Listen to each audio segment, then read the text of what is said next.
Jai Hind children, today we'll read this poem, If I Were an Apple. I'll read the poem for you first, you listen to it carefully and then try to read it on your own. If I were an apple and grew on a tree, I think I would drop down on a nice boy like me. I wouldn't stay there, giving nobody joy. I would fall down at once and say, Eat me, my boy. So, here in this poem, the child is saying, If I were an apple. If I were an apple. काश मैं अगर एक Apple होता तो मैं क्या करता, वो आपको ये बता रहा है. So he is saying, if I were an apple and grew on a tree, कि अगर मैं एप्पल होता और मैं पेड़ पे बड़ा होता, I think I would drop down on a nice boy like me. तो अगर पेड़ के नीचे मेरे जैसा कोई अच्छा सा बच्चा आता तो मैं उसके उसके लिए पेड़ से गिर जाता, नीचे गिर जाता. I would drop down. I wouldn't stay there. मैं पेड़ पे ही नहीं लगा रहता. और पेड़ पे लगे रहने से किसी को कोई जॉय तो दे नहीं पाऊंगा, क्योंकि जब तक अगर मैं पेड़ से गिरूंगा तो कोई मुझे खाएगा तो उसको कितना मजा आएगा. वो ऐसे बोल रहा है, वो एक एप्पल ऐसा बोल रहा है कि और अगर मैं पेड़ पे ही लगा रहूंगा तो मैं किसी को कोई खुशी नहीं दे पाऊंगा, किसी का पेट भी नहीं भर पाऊंगा. सो आई वुडंट स्टे देयर. मैं पेड़ पे ही नहीं टंगा रहूंगा. Giving no buddy Joy.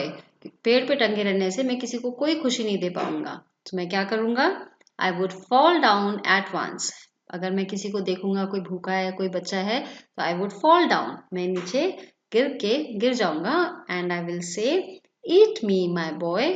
And I will offer my self to the person, to that boy. So this is actually talking about the giving nature of something. अब जैसे tree है, tree हमको इतनी सारी चीजें देते हैं, हम उनको कुछ नहीं देते. हम पर हमारे को ट्री से शेड मिलती है, हम ट्री के नीचे खड़े हो जाते हैं जब हमको धूप लग रही होती है. और ट्री हमको फ्रूट्स भी देते हैं. और कितनी सारी चीजें होती हैं, ऑक्सीजन मिलती है हमको ट्रीज से. सो ये it talks about the giving nature of a tree. और हमको भी ऐसे ही सोचना चाहिए कि हम भी किसी को खुशी दे सकें. अभी देखो ट्री अपनी जगह पर है, पर फिर भी वो सोच रहा है, वो एप्पल जो है वो ट्री के ऊपर टंगा है, पर फिर भी वो सोचता है कि मैं कैसे किसी को खुशी दे पाऊं. तो ऐसे ही हम को भी सोचना चाहिए कि हम कैसे किसी को भी थोड़ी सी खुशी दे सकते हैं. आप कुछ भी कर सकते हैं, आप किसी भी तरह से हेल्प करके किसी को भी छोटी छोटी खुशी जो है वो दे सकते हैं. ठीक है. So this is what the poem is about.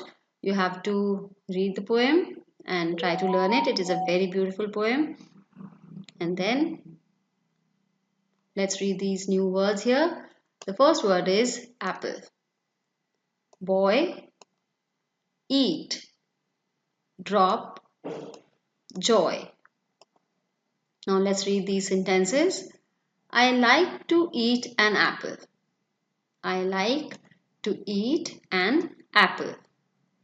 We clap our hands with joy.